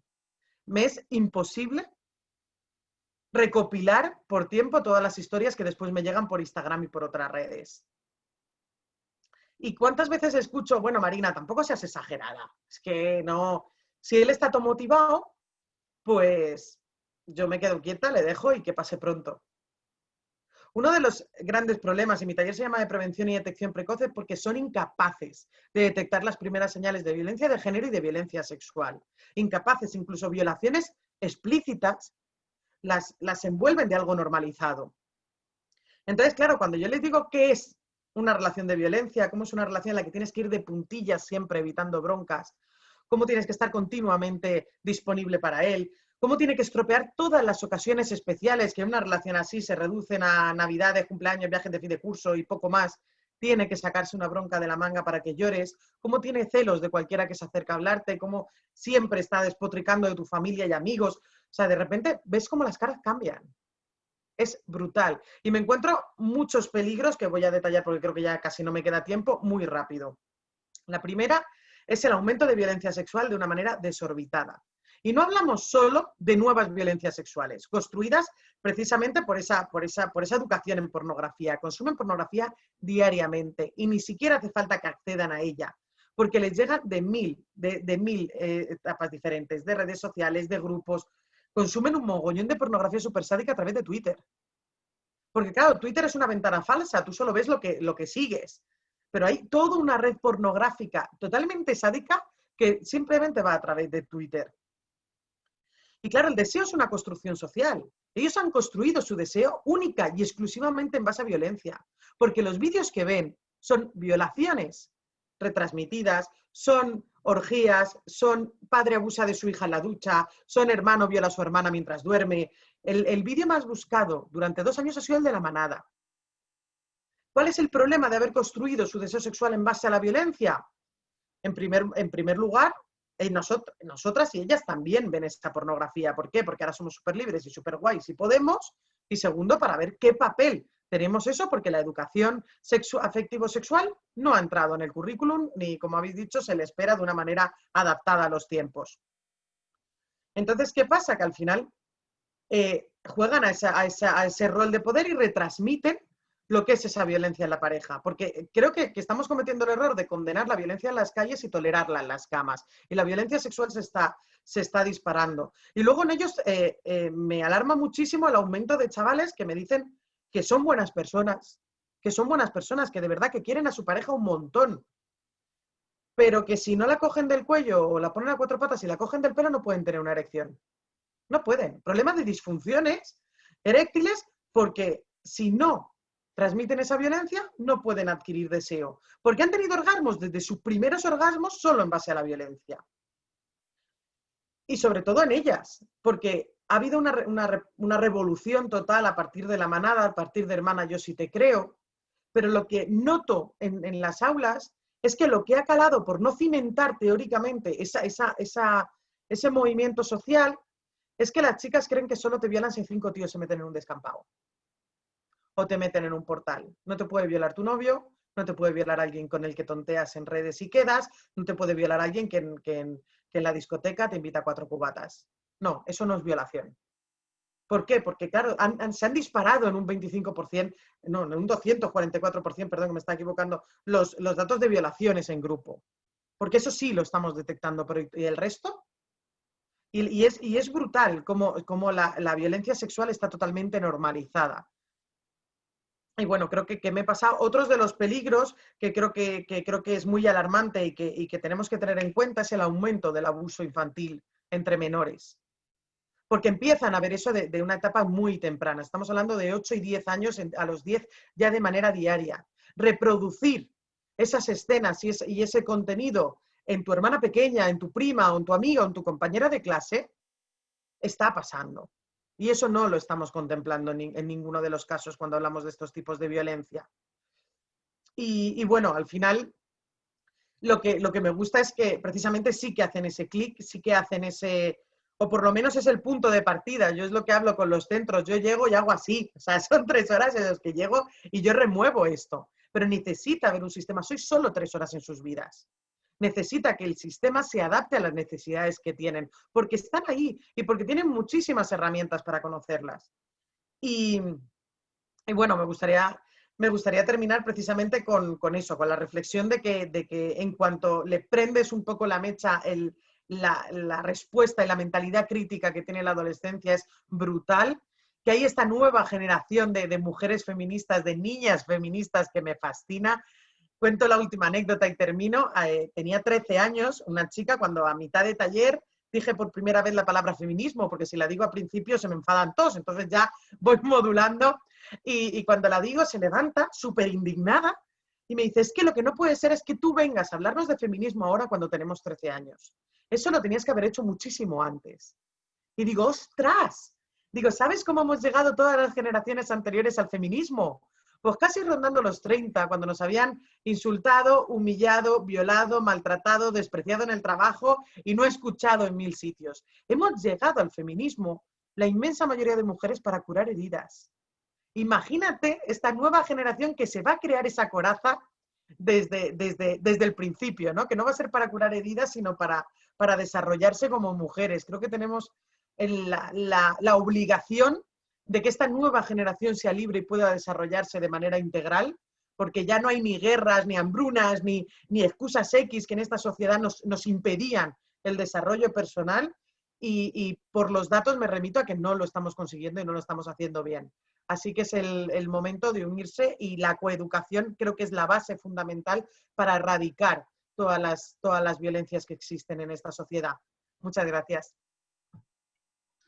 Muchas gracias a ti, Marina. Cuantísimas preguntas se nos quedan, se nos abren, ¿no? ¿Qué horizonte ahí a resolver? Nos han llegado muchas preguntas.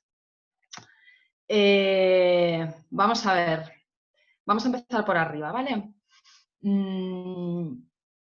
Miguel Ángel, te preguntan si desde tu experiencia en una escala de 0 a 10, ¿cuál crees que es el interés y la motivación por la igualdad?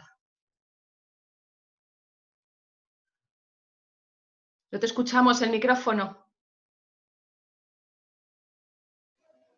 Disculpa, no sé si la pregunta se enfoca solamente al medio educativo o a la sociedad en general. Yo creo que hay un falso consenso sobre que la igualdad es muy importante en nuestra sociedad. En cuanto rascas un poco, yo creo que no es tanto la identificación de nuestra sociedad con la consecución de la igualdad. Yo creo que en el medio educativo es profesionalmente indignante el escaso compromiso docente con los planes de igualdad de los centros, y exponencialmente en el caso de los profesores varones. Antes me describías citando el proyecto Scolae, un proyecto en el que hubo en formación por primera vez más de un 15% de varones, pero que cuando hubo que llegar a la aplicación al aula de lo que se había aprendido, hubo un exponencial dato de reúse. Es decir, los hombres están ahí curioseando, queriendo ser expertos o saber al menos de qué se está diciendo, pero luego siguen renunciando a actuar como ejemplos de cambio hacia un compromiso con la igualdad. Soy, en cambio, enormemente positivo en el interés por la igualdad que tiene el alumnado. El alumnado agradece que abramos este tema. Lo tenemos que hacer con eficacia, con variedad, etc. Pero somos artífices de momentos relevantes en su maduración personal. Y entonces, si solo fuera por el beneficio del alumnado, merecería la pena que nos saltásemos o que busquemos estrategias para superar el reúse profesional y cierto postureo hacia la igualdad que creo que nos define como sociedad. Pero de cualquier manera es una obligación que tenemos, ¿no? O sea, al final ahí yo tenemos suelo comenzar mis cursos diciendo que coeducar entra en nómina. Claro. A partir de ahí, ¿qué parte de tu nómina quieres renunciar si no estás coeducando? O sea, así de sencillo. Y entonces yo intento ser medianamente útil en cómo vas a poder coeducar. Yo lo de convencerte ya de la necesidad, perdona, coeducar entra en tu nómina. Claro, yo la dificultad que veo ahí, que imagino que nos planteamos todos, es que para poder coeducar hay que saber coeducar, hay que tener el mensaje interiorizado. ¿Cómo hacemos? Si ya como estabas planteando, Miguel Ángel, hay muchos profesores, varones, que, bueno, pues que están recelosos, aunque tuvieran la obligación, aunque intentaran hacerlo, ¿desde dónde lo van a hacer si realmente no están preparados para hacerlo? Bueno, pues ahí lo ha dicho Mari Carmen al principio. Los planes de igualdad son una estrategia importante en los centros educativos. Suelen llevar un componente obligatorio de un plan de formación y ahí los hombres tienen que estar participando, igual que en la actualización sobre Teams para dar clases no presenciales en tiempos de confinamiento. Luego, quienes actuamos en ocasiones en ese tipo de cursos, sabemos que tenemos que tener determinadas estrategias, porque machos alfa en los claustros también hay, con 2 carreras, pero con una cortedad de miras impresionante. Entonces, otra cosa es que haya determinadas sesiones que sean una batallita, pero tenemos que incorporar, etcétera. Otra cosa es que luego sí que vayamos, igual que se ha hecho metodología de grupos de hombres en lo social, pues también se ha hecho metodología de grupos de profes para que trabajen después de manera concreta masculinidades, etcétera. Para capacitar podemos tener después diferentes estrategias institucionales, pero los hombres que han decidido trabajar en educación tienen que cumplir el compromiso profesional, ciudadano y personal de ser agentes de coeducación. Por ahí tenemos que empezar. Bueno, hay otra pregunta de Narsastre que nos dice que dónde encontráis las mayores dificultades para ejercer la igualdad. Creo que está en parte reflexionada, ¿no?, en lo que está Miguel Ángel. Decía también, no olvidemos que el poder que ejercen los chicos también produce placer y erótica. Eso también hay que debatirlo con ellos y con ellas, debatir la posición de sumisión y entrega que también tiene su erótica. ¿Qué pensáis? Os dicen. Y un apunte desde los chicos, y seguro que Marina o Mari Carmen pueden decir muchas más cosas. Yo siempre hago ese paralelismo entre población adulta y población adolescente o juvenil. La erótica del poder, el consumo de poder, es el mecanismo, el motor de la industria de la explotación sexual. Y los prostituidores consumen poder para tener placer, y los chicos también seguimos encontrando en mensajes cotidianos que me gusta mucho trabajar, los grupos que nos decimos los chicos entre nosotros, tío, si se pone a tiro, aprovecha. Esa idea de que no es un pacto consentido, no es la negociación de 2 deseos, etcétera, sino que hay que prometer hasta meter y después de metido nada lo prometido, etcétera, etcétera, esa idea está todavía, que bueno, son cosas a las que tienes derecho. Y los hombres todavía construimos un salto terrible, que es que nuestros deseos, que como ha dicho Marina muy bien, están construidos socialmente, nuestros deseos exigimos que generen derechos. Y eso es terrible, eso es terrible. A mí me gustaría, si es posible, comentar alguna cosa. Comenta, sí, adelante, María Carmen. Bueno, Claro. primero, en relación con lo anterior, con el tema del profesorado, yo, en fin, no quiero quitar responsabilidad al profesorado, porque es su obligación, es verdad, lo decía Miguel Ángel, pero quiero redirigir la mirada a la administración. Yo creo que no podemos echar toda la culpa al profesorado, o sea, que quien no sabe, bueno, pues tiene la obligación de aprender, sí, pero la administración es la principal obligada a dar esa formación y a exigirla después, porque luego la inspección funciona cuando les da la gana, ¿no? Bueno, mal funciona, siempre ha mal funcionado la inspección, ¿no? Porque no ha ayudado, pero ha exigido lo que le ha dado la gana exigir. ¿Por qué la inspección no funciona ahora? Para exigir pues que los libros de texto sean de determinada manera, los materiales escolares, etcétera. Es decir, que yo creo que cuando quizá es mi perspectiva de trabajo en sindical, claro, que ha sido un poco toda mi vida, ¿no? Cuando reclamas y las administraciones miran al cielo, ¿no? Pues es que está claro que son las principales culpables, insisto. Y si en la formación inicial no está en los currículos de las carreras universitarias de formación del profesorado, no está este tema, pues es que, en fin, el problema no es del profesor o profesora, insisto, no les quiero quitar responsabilidad, pero creo que la principal está en las administraciones. Cuando las administraciones exijan eso, luego se lo pedimos al profesorado, pero es que las administraciones no están cumpliendo en absoluto. Claro. Luego con el asunto, la otra parte, ¿no? Que salía ahora con la sexualidad y el deseo, etcétera, etcétera, ¿no? Yo creo que hay que diferenciar deseo de sexualidad y hay que diferenciar, es un terreno muy, en fin, difícil, ¿no? Complejo, ¿no? Pero yo sí querría separar lo que son los deseos es decir, yo puedo desear que me viole un tío. Y eso es otra cosa que digo, en mis sueños, en mis fantasías, ¿no? No es el caso, no es el caso, pero quiero separar fantasía de realidad. Yo creo que eso es importante, porque es que si no estamos cuestionando todos los deseos y fantasías de la gente, y yo creo que eso es muy peligroso. Yo creo que hay que separar eso, el terreno de lo que es la imaginación, la fantasía, de lo que, es decir, que yo puedo desear que me viole un tío, pero por supuesto soy la primera que salga en una manifestación o que pido castigo para el tío que me ha violado o que ha violado a cualquier mujer, ¿no? Insisto en que es un terreno complicado y es difícil y es complejo, y yo creo que para los chicos y chicas, para los adolescentes, seguramente es muy difícil transmitir esas diferencias, pero yo creo que vale la pena que reflexionemos y que le demos las vueltas, a no desterrar porque sí el terreno de la fantasía.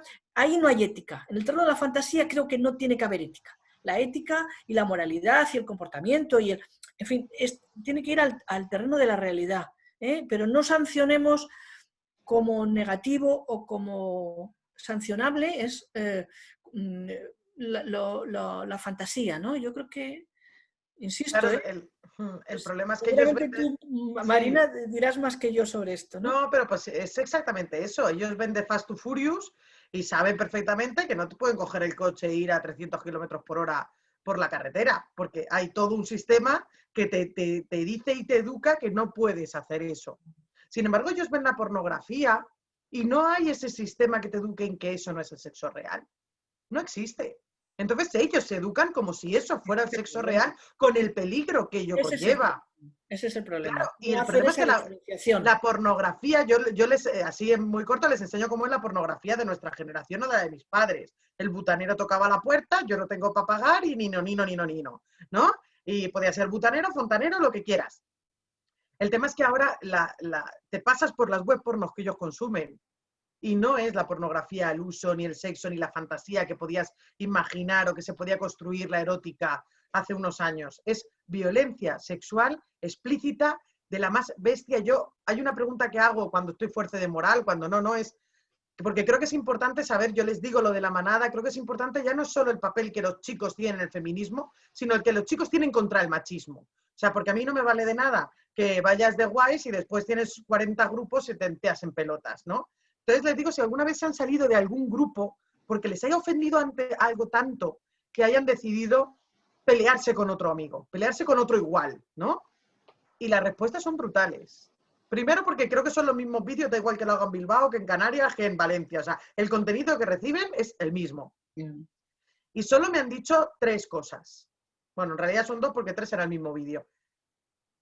Paseaban a una chica, y cito textualmente, paseaban a una chica desnuda en una correa por la calle, la violaban entre varias, hasta ahí todo normal. Pero en un momento dado de esto, cogían un cuchillo y se ponían a destriparla. Y no tenía contenido como para ser una película. Y me asusté y lo borré. Y el siguiente, que es algo que es también muy peligroso, es el de contenido de pederastia. Porque les llega un montón de contenido de pederastia diariamente. Ya no es una red oscura que va, que les llega. O sea, les llega de manera totalmente habitual. Y hay una frase que es horrible y que la utilizan ahora hasta los medios de comunicación, que creo que es la única vez que me enfada un taller, que es, he recibido pornografía infantil. Hostia, la pornografía infantil no existe. No me puedes decir pornografía infantil porque a mí me estalla el cerebro. Y creo que es importante eso. Claro que hay que hacer esa construcción social, pero es que no existe. No existe que enseñarle que esa fantasía que ven no tiene nada que ver con el sexo. Porque lo afectivo-sexual, al no dar una educación afectivo-sexual real, se ha separado. Y ahora lo sexual en la adolescencia forma parte del ocio. Y hacen esos botes para, cuando cumplen 15 o 14 años, pagar a una prostituta para que se acueste con ellos. Cuando una buena educación afectivo-sexual haría impensable que tú tuvieras que pagar por sexo y pagar a alguien que no te desea. Porque es lo que le hablo. Vamos a ver, si te acuestas con una tía a la que has pagado, que ni te mira, ni te sonríe, ni te besa, ni te acaricia, no tienes ni puñetera idea de lo que es el sexo. Y creo que es importante dar una educación afectivo-sexual que, bueno, cuando se ha intentado o en Escolae o Pamela Palenciano o yo, las amenazas, insultos y que, o sea, estamos hablando de primer nivel de me entra paranoia cuando dejo a mi hija en la guardería. O sea, quiero decir, al final, este contenido está muy perseguido porque significa recibir amenazas constantes de la extrema derecha que se niega, en todo caso, y que soy yo la que adoctrina porque dejo que si su hijo es gay se pueda expresar libremente. Entonces, es muy importante, sobre todo lo que tú has dicho, la ley. O sea, personal de derecho, personal sanitario, personal, salen sin ninguna formación en violencia de género. Cuando lo van a encontrar como enfermeras, como médicas, como policías, lo van a encontrar. Entonces es muy importante esos cimientos, porque si no, es imposible después. Vamos poniendo parches y diciendo pobrecita en la espalda, que creo que es un poco lo que estamos haciendo hasta ahora. Y que muchas veces también vamos poniendo parches por una ceguera, ¿no? O sea, qué miedo tenemos como sociedad de darnos cuenta realmente de cuál es la realidad en relación a lo que estabais comentando. Los chicos y chicas, su conocimiento de las relaciones sexuales, su aprendizaje, se inicia incluso antes, desde los 8 años, desde la pornografía. Si tú eso es lo que estás viendo constantemente, es lo que normalizas. Para ti eso es lo normal. Entiendes que eso pues es como funciona, ¿no? Es como te tienes que relacionar con las chicas, como te tienes que relacionar con las mujeres, y es lo que va a condicionar tus deseos, ¿no? Que es lo que estabais también comentando. Y ahí la importancia de la educación afectivo-sexual en la escuela para que rompa eso, claro, para que ya eso no lo puedes evitar. Las redes sociales están ahí para todos, Internet está ahí para todos, cuanto más, o sea, es igual la edad, ¿no? Claro, entonces, pero esos miedos, esas reticencias, si no lo tocas, eso es lo único que queda. Entonces es absolutamente, siempre ha sido necesario, pero yo creo que ahora todavía es muchísimo más necesaria la educación afectivo-sexual, ¿no? Estamos llegando enormemente tarde en la educación afectivo-sexual. Estamos hablando de una generación teóricamente pornonativa, o sea y de niños, porque hay que decir que son niños todavía, que antes de dar su primer beso han visto cientos de coitos, muchos de ellos violentos. Entonces, ¿qué estamos haciendo o no haciendo nada? Claro. Pues negando una realidad, ¿no? No queriendo verla, pero bueno, para eso tenemos estos espacios, ¿no? Para eso es fundamental la labor de sensibilización, de visibilización, de la mano de expertos, ¿no? Que al final, claro, sois gente que estáis, sois profesionales que estáis a pie del cañón, que estáis trabajando con los adolescentes, con las niñas y los niños. diariamente y que sois los primeros que detectáis esos cambios que se están produciendo, ¿no? Y la necesidad de implantación de medidas ya, como decía Miguel Ángel, ¿no? Que estamos llegando tarde. El proyecto de modificación de la ley de la LOE, ¿no? Que está ahora, empieza esta semana la comisión del Congreso para debatir las enmiendas. En el proyecto sí que está por primera vez el tema de la educación sexual, afectivo-sexual, está por primera vez. Veremos a ver si las enmiendas no lo tiran, ¿no? Estuvo en un momento cuando la asignatura esta de papeles sociales, perdón, educación para la ciudadanía. Luego llegó Wert y se lo cargó rápidamente, ¿no? Pero bueno, ahora está ya no solamente en el contenido de la asignatura, sino en en el articulado de la propia ley. Veremos a ver si queda así o no. Y bueno, y luego, claro, luego está lo que yo comentaba antes de que una cosa es la ley y otra cosa es luego la práctica, ¿no? Y la ley pues aguanta todo el papel y se escribe lo que haya que escribir, pero luego realmente te comprometes, hay un compromiso real a que eso se cumpla, te lo crees realmente, pones las medidas realmente para que eso se lleve a cabo, o ahí queda, en todo caso, pues valdrá de alguna manera para aquellas personas que lo hagan porque sí quieren que tengan un respaldo legal, ¿no? Yo creo que es urgente precisamente porque el precio de no hacerlo lo vamos a pagar nosotras otra vez. Sí. Vamos a pagarlo con más violaciones nosotras, vamos a pagarlo, y creo que la cantidad de contenido inapropiado, como dicen las chavalas, fotopollas, que le pueden llegar 20 a la semana desde que tienen 9 y 10 años y se hacen Instagram, la cantidad de coacciones, chantajes, violencia sexual. Y yo cuando les digo eso, les digo lo de la manada de Pamplona, de la Arandina, la de Callosa, todo tienen algo en común, que todos dicen ser buenas personas. Hemos visto a pueblos enteros llenando plazas defendiendo a violadores. ¿Nos podemos permitir crear una generación de buenas personas violadores? O sea, ¿nos podemos permitir eso? Porque a la víctima le viola una buena persona a una mala persona, la violación, el trauma crea el mismo, o sea, no nos equivoquemos. Creo que es urgente y es necesario abordarlo ya, porque el precio otra vez lo vamos a pagar nosotras.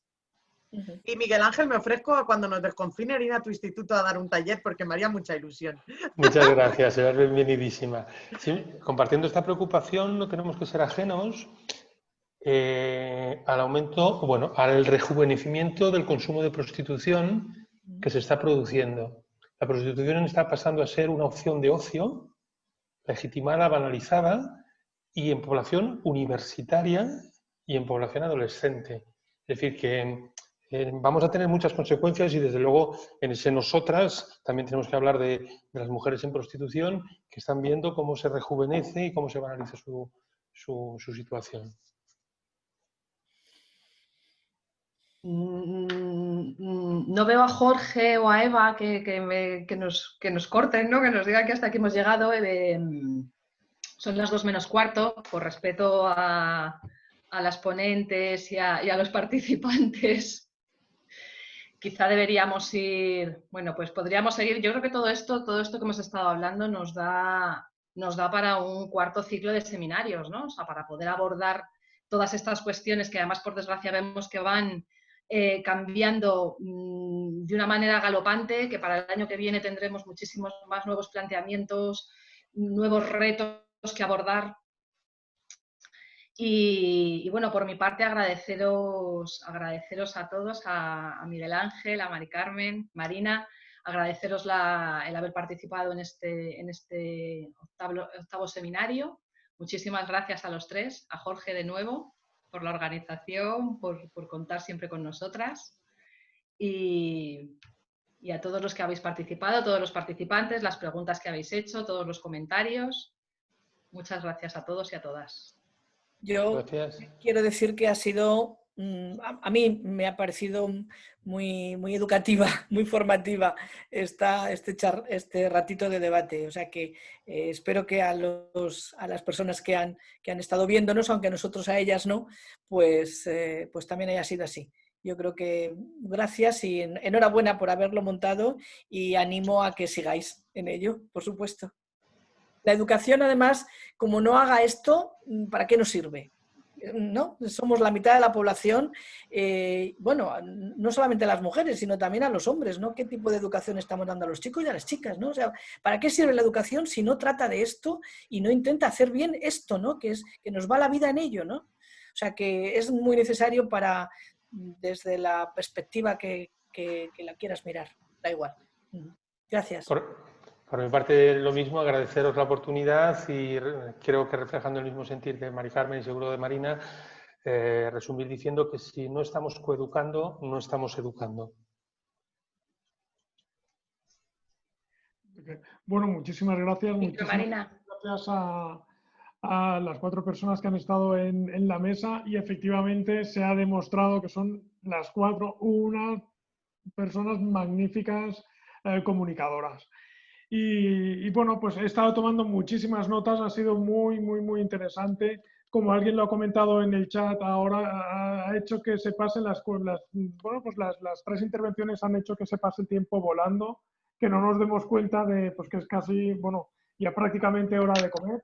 Y lo único que quería comentar es que quizás efectivamente para el 4.º ciclo es fundamental este pilar, es decir, y de él tenemos que partir y quizás sí que merece la pena que sean las primeras sesiones dedicadas a este tema.